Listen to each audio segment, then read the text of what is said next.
상실감이라고 하는 것은 지금까지 소중하게 함께 했던 것, 이것 잃어버림으로서 인해서 나타나는 내적인 이 슬픔의 감정입니다.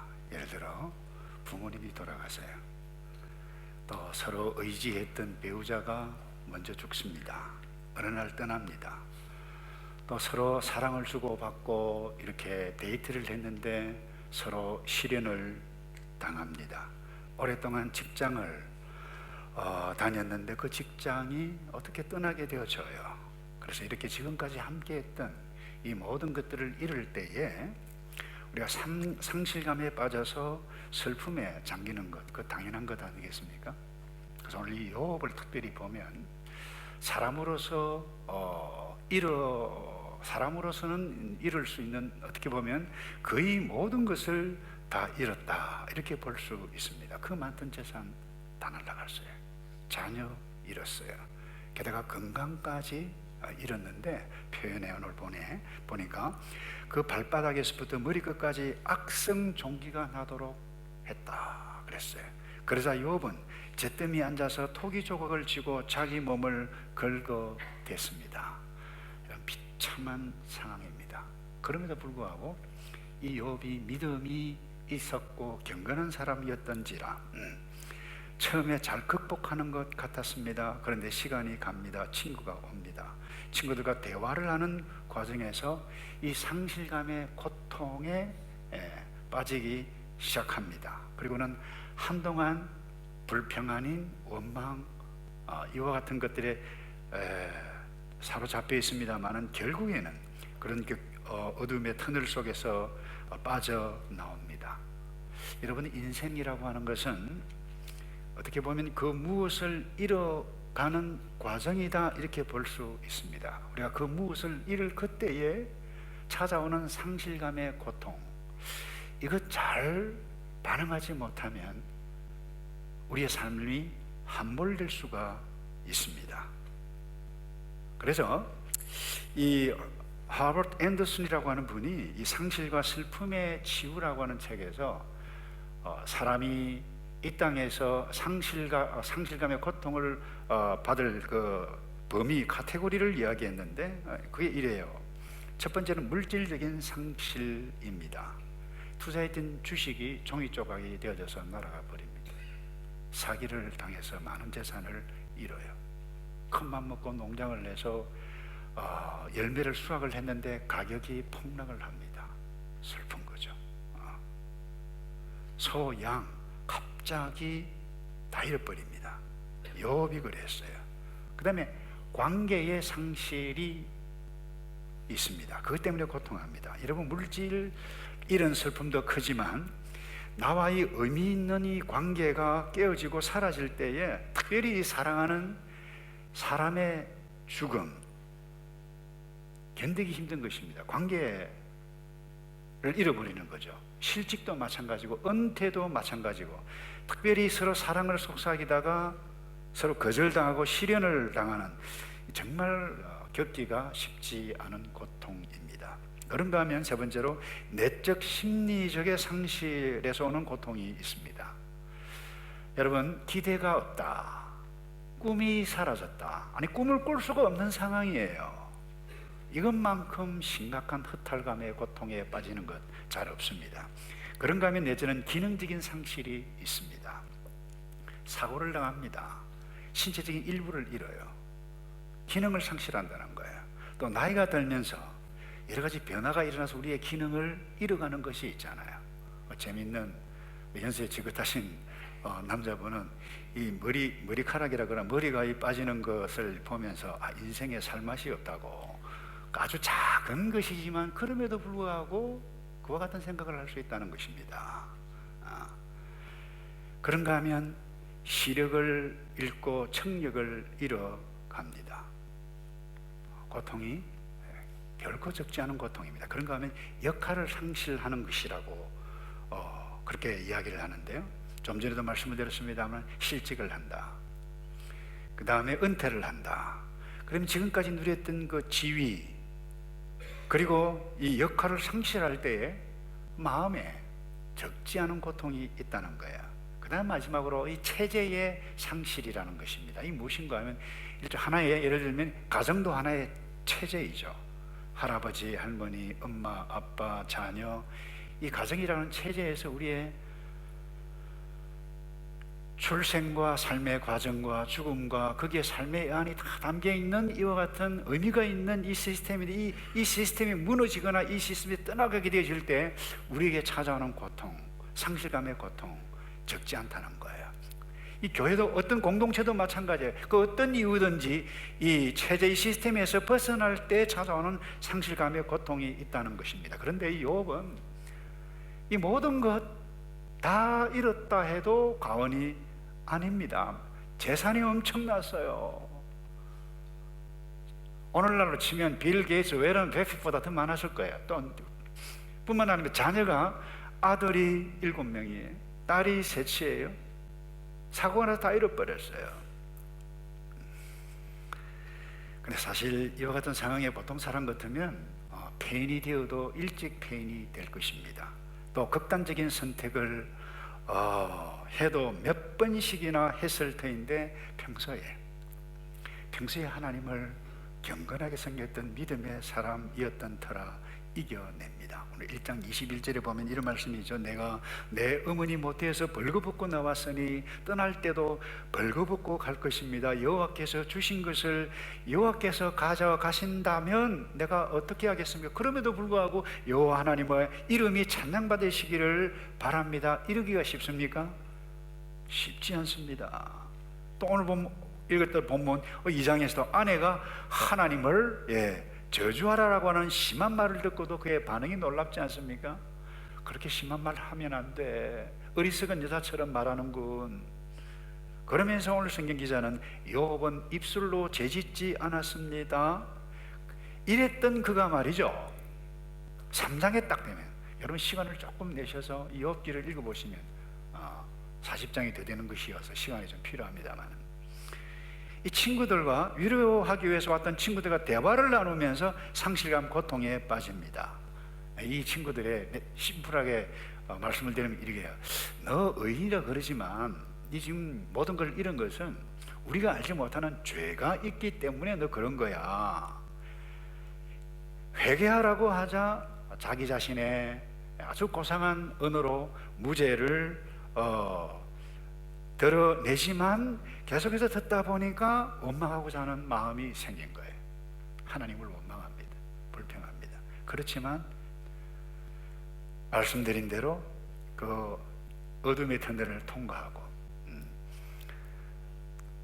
하나님께 주시는 갑절의 복들을 받고 아름다운 인생을 마무리 짓는 모습이 나타나는데, 여러분 우리가 이 땅에 살아가는데 상실, 무엇을 잃어서 반드시 고통을 당할 그때 있습니다. 오늘 그때 정말 이해가 안 되는 것과 같은 상황이 오게 되어지는 그때에 하나님께서 예방주사로 우리에게 이 욥을 통해서 주셨음을 기억해가고 이 메시지, 이 욥을 쳐다보기를 바라는데, 여러분 어떻게 상실감을 극복해 갈 수 있습니까?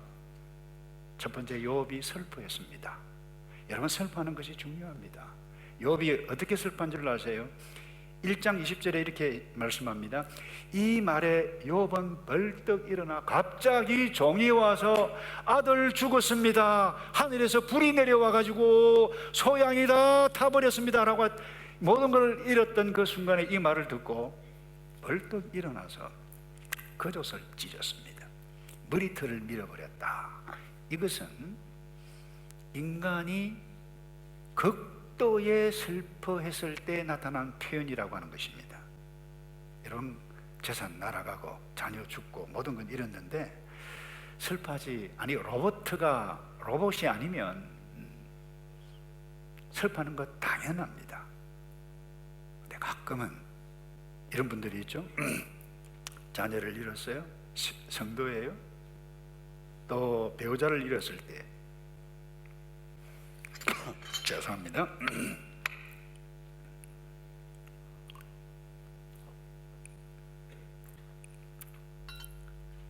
천국 갔는데 너무 그리 슬퍼할 필요 없어. 믿음 없는 거야. 이렇게 생각하시는 분이 있는데 틀린 것 아닙니다. 맞아요. 데살로니가 전서에 보면 이런 말씀이 있어요. 소망 없는 다른 이와 같이 슬퍼하지 않게 하려 함이라 라고 하는 말씀이 분명히 나옵니다만은, 이 말씀은 지나친 슬픔에 빠져서 그야말로 정상적인 삶에서 떠나가는 그와 같은 것에 유의하라고 하는 말씀이지 애통을 금하는 말씀이 아닙니다. 요셉이 아버지 야곱을 잃었을 때에 공인이었어요. 애굽의 총리 대신이었어요. 얼마나 우는 줄 아십니까? 8일 동안이나 슬퍼하며 울었어요. 예수님도 친구 나사로가 죽었다라고 하는 말을 듣고 그 죽음 앞에서 눈물을 흘리셨어요. 예수님께서 애통하는 자는 복이 있나니 그랬어요. 저희가 위로를 받을 것이니요, 애통하는 자체, 슬퍼하는 것, 하나님께서 우리에게 허락해 주신 것이라고 하는 것입니다.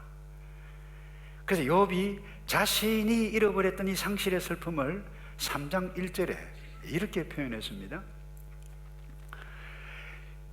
그 후 욥은 입을 열어 자기가 태어난 일을 저주하며, 조금 심각해지기 시작합니다.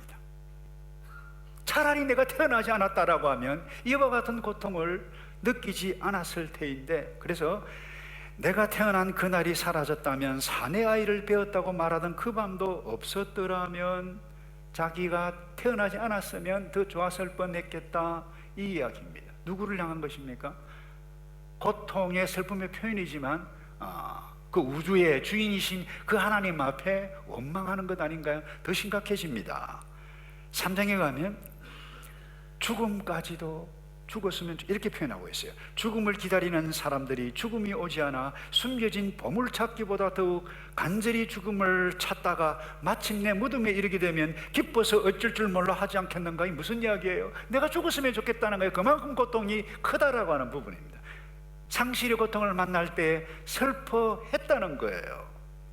그런데 여러분이가 슬픈 일을 만날 때 내가 슬퍼하는 감정을 표현해야 되는데, 이걸 꼭 자칫 잘못 반응하게 되어지면 병적인 상태로 나타날 수가 있습니다.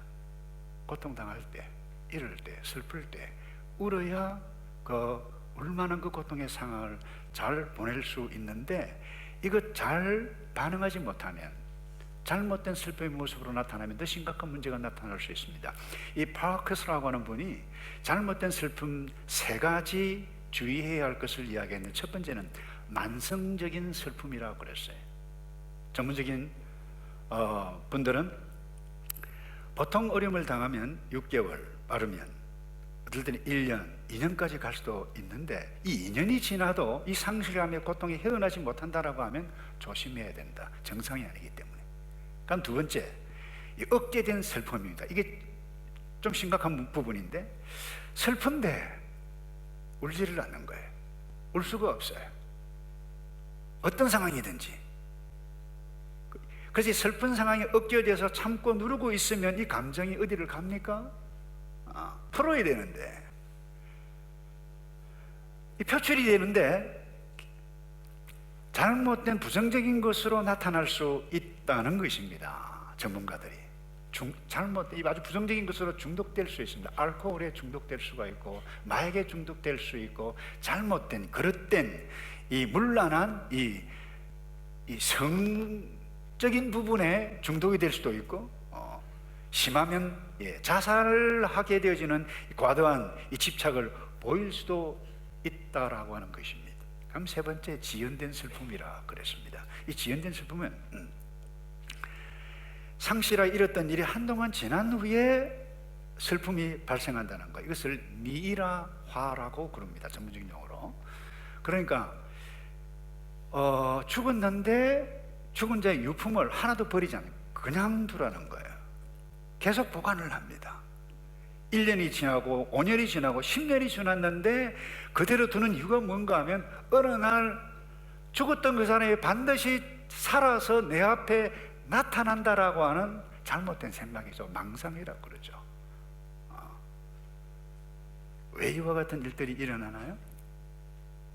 죽음, 잃었던 그것, 그 고통, 그것을 제대로 표현하지 못하면 부작용으로 나타날 수 있다는 것입니다. 그래서 우리는 슬픔을 만나면 울어야 돼요. 웃을 일을 만나면 웃어야 돼요. 이게 하나님께서 주신 우리의 자연스러운 것입니다. 그런데 울어야 할 때 내가 울지 않는다, 웃어야 할 때 울지 않는다, 마음의 감정이 상했다라고 하는 것입니다. 그래서 오죽하면 신약성경 로마서 12장에 즐거워하는 자들과 함께 즐거워하고 우는 자들과 함께 울어라 그랬어요. 슬픔을 당한, 내가 당했던 너가 당했던 함께 울고 함께 웃어주라는 것입니다. 그래서 그 어떤 상실의 아픔, 고통이 심할 그때 지나치게 잘못된 슬픔을 잘못 표현해서 거기에 머무르는 것, 하나님께서 기뻐하시지 않는 것이라는 것, 흘러 보내야 된다는 것, 마음으로 정리해 갈 수 있어야 한다는 것입니다. 어떻게 이 상실의 고통이 클 때 두 번째로 어떻게 극복해 갈 수 있는가? 이 상실이라고 하는 것은 인생의 필수 과정임을 알고 수용해야 한다는 거예요. 우리 상식적으로 딱 생각하면 다 알아요. 어떡하겠냐. 그런데도 딱 당하면 잘 안 되는 것입니다. 그게 우리 인간의 한계예요. 연약함이에요. 오늘 본문 보세요. 이 욥의 아내, 과거에 이 존 켈빈이나 이 어거스틴은 이 욥의 아내에 대해서 이분들은 너무 경건한 어른들이기 때문에 신앙적으로 보아서 이 욥의 아내를 아주 악한 사람, 하나님을 떠난 사람으로만 표현을 했는데, 여러분 그 어떤 인간이 갑자기 당해보세요. 거기에다가 죄송합니다, 영감 욥은 그럼에도 불구하고 하나님 찬양 받으시리라 이러니까 속에 열불 터지는 거예요. 그럼에도 불구하고 욥의 아내의 말을 하면 된다 안 된다? 안 됩니다. 갑자기 이와 같은 어려움 당하게 되어지면 이르기가 쉽다는 것입니다.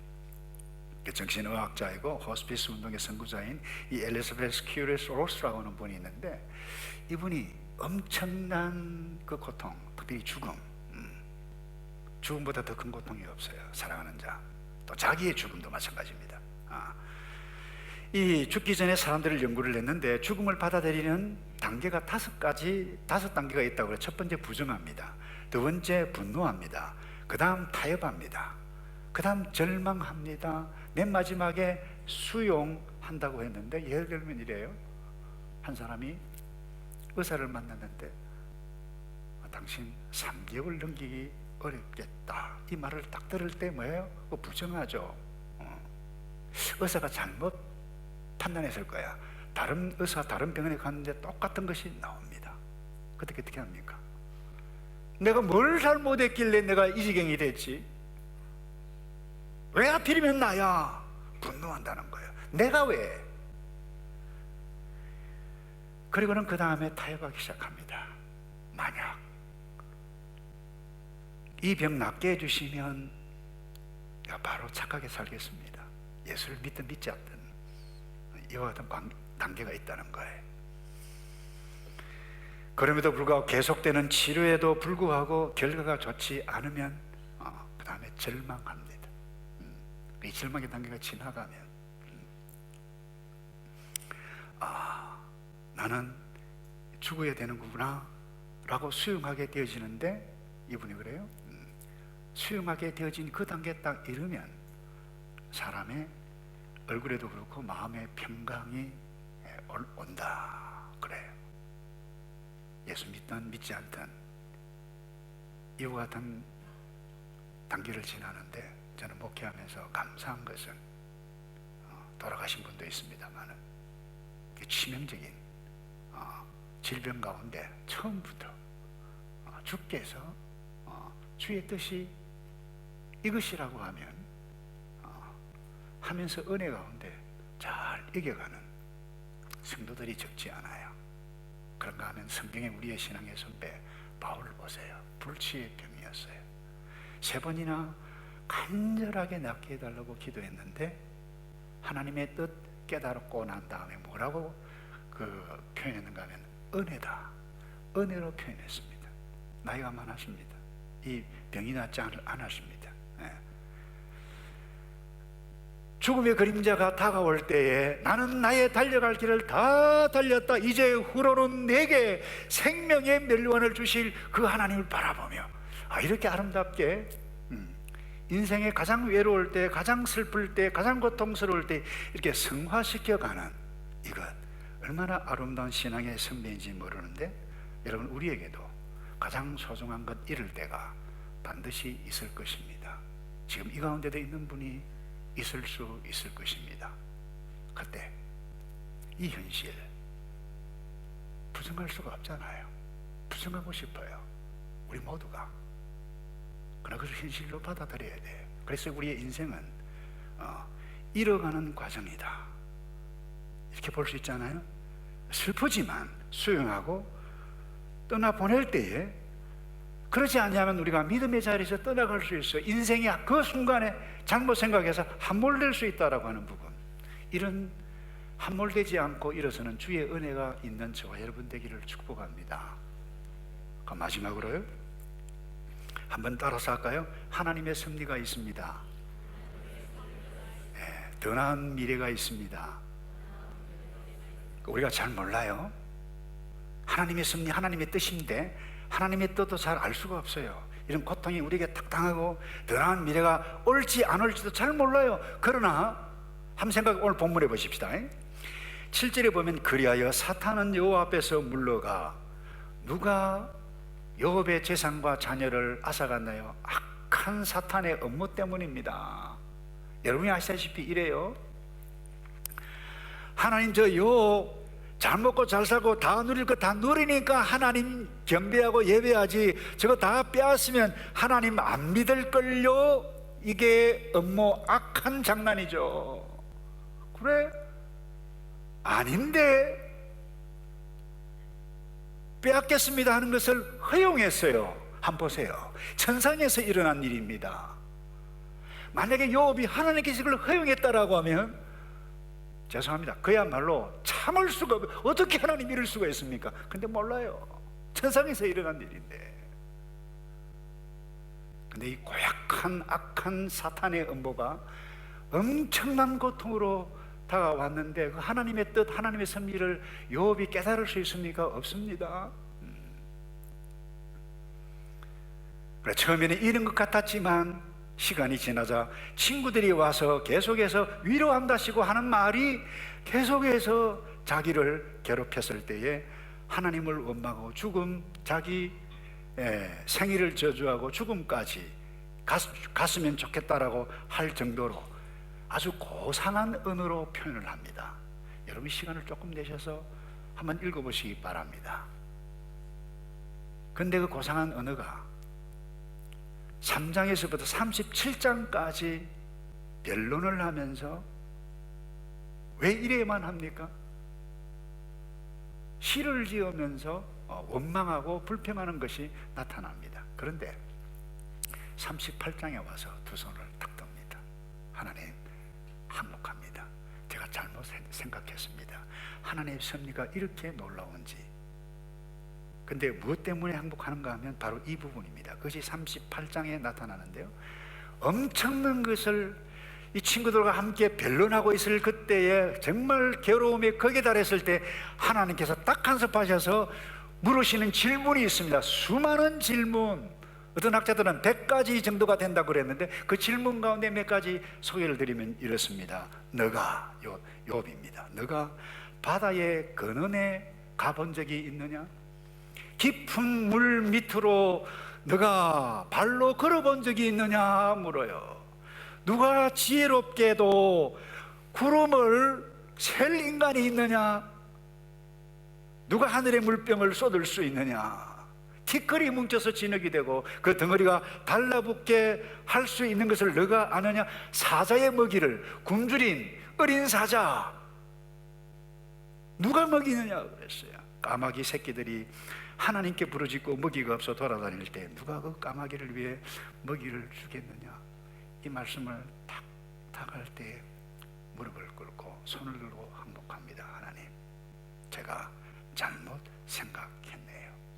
그러면서 회개하고 놀라운 신앙의 차원이라는 신앙으로 일어서는데, 이렇게 고백합니다. 42장 5절에 내가 주에 대해 지금까지 내 귀로 만들었는데 이제 내 눈으로, 이 말은 극한 고통 가운데 내 눈으로 주를 보게 되었습니다. 그래서 내가 스스로 한탄함의 티끌과 죄를 뒤집으시고 하나님이 회개합니다. 사탄이 뭐라 그래서 다 빼앗으면 하나님 안 믿을걸요 라고 했는데 그 사탄의 예측은 빗나가고 말았습니다. 여기에 우리가 알지 못하는 오면 하나님의 섭리, 하나님의 뜻이 욥에게도 있고 저와 여러분에게도 있다라고 하는 사실을 우리는 믿어야만 한다라고 하는 부분입니다. 머리로서는 도무지 이해가 안 돼요. 그 극한 고통이 올 때 내가 알지 못하는 하나님의 뜻, 하나님의 섭리, 욥은 결국 깨달았는데, 여러분 우리가 엄청난 이 고통, 그야말로 이것이 나타나게 될 때 우리에게는 솔직하게 무엇이 가장 중요한지를 쳐다보게 되어집니다. 욥이 그랬어요. 가장 근본적인 질문 앞에 서게 되고 정직한 마음으로 눈에 보이지 않는 하나님을 욥의 고백에 의하면 온몸으로 그분을 만나게 되어졌다. 이것이 우리 모두를 향한 하나님의, 우리가 이해할 수 없는 하나님의 섭리인 것을 깨닫고, 여러분 고통이 올 때 친구들이 이 욥에게 막 공격을 될 때 너 우리가 알지 못하는 죄 있지 라고 했을 때 그 괴로운 심정으로 표현했던 것이 23장 10절입니다. 그러나 내가 가는 길을 그가 아나니 그가 나를 단련하신 후에는 내가 순금같이 되어 나오리라. 상실 그 고통 때문에 자책하며 괴로운 인생을 살았어요. 그러나 거기에 머물지 않고 상실의 과정을 통해서 뭐예요? 새로운 차원에서 하나님을 만나게 되어졌고 그 하나님을 바라보았다라고 하는 부분입니다. 요셉도 마찬가지였어요. 아버지 야곱의 품을 떠났습니다. 노예로 팔렸어요. 얼마나 형들 밉겠어요. 그 고통이 얼마나 컸겠어요. 수많은 상실의 아픔이 있었지만 하나님께서 나를 앞서 보내셨다. 믿음의 승리이죠. 신약의 우리 베드로도, 우리 신학의 선배들이 로마 제국 하에서 고난과 핍박을 받을 때에 그들을 위로하면서 중요한 메시지를, 말씀을 우리에게 주셨는데 1장 7절에 베드로서 너희의 믿음의 확실함은 불로 연단하여도 없어질 금보다 더 귀하니 예수 그리스도께서 나타나실 때 칭찬과 영광과 정의를 얻게 할 것이니라. 아멘. 여러분, 욥은 이해할 수 없었습니다. 우리도 이해할 수 없을 것입니다. 깊은 고난의 심령 가운데 빠질 그때에 우리가 무엇을 오늘 예방주제로 욥을 볼 뿐만 아니라 딱 한 번, 예수 그리스도 그분은 잃지 말아야 할 것을 다 잃었습니다. 십자가 위에서 잃지 말아야 할 성부 하나님, 성자 예수님, 성령 하나님, 그야말로 완벽한 친밀함이 있었는데 이 땅에 오셔서 십자가에 달려 고통 가운데 죽으시는 순간에 뭐라고 외치신 줄 아세요? 엘리 엘리 라박다니 사박다니, 나의 하나님 나의 하나님 어찌하여 나를 버리시나이까. 뭐예요? 거절당하다라고 하는 아픔까지 표현했다라고 하는 부분입니다. 다 잃었습니다. 그러나 정말 다 잃었나요? 아니요. 우리를 하나님의 자녀 구원을 얻도록 새로운 길을 여셨다라고 하는 것, 이것이 놀라운 하나님의 섭리, 하나님의 뜻인 것을 기억하고 여러분들이 이해할 수 없는, 납득할 수 없는 엄청난 상실감의 고통이 찾아올 그때에 지금도 부활하셔서 살아계시는 주 예수 그리스도, 그분이, 우리 예수님 그분이 저와 여러분의 곁에 있다라고 하는 것을 잊지 말고 그분 앞에 달려나오는 저와 여러분 되기를 주님의 이름으로 축복합니다. 기도하겠습니다. 아버지, 우리 연약합니다. 세상에 살다 보니, 나 중심으로 살다 보니 시험도 받고 고통, 어려움 왜 내게입니까? 알지 못하는 그런 고통 가운데 있을 그때 오늘 이 말씀을 기억해 가고, 아니 내 곁에 계시는 주님, 그 주님 바라보며 주 앞에 나아갈 수 있는 믿음 잃지 않도록 우리를 도와 주시옵소서. 예수 그리스도의 이름으로 기도하옵나이다. 아멘.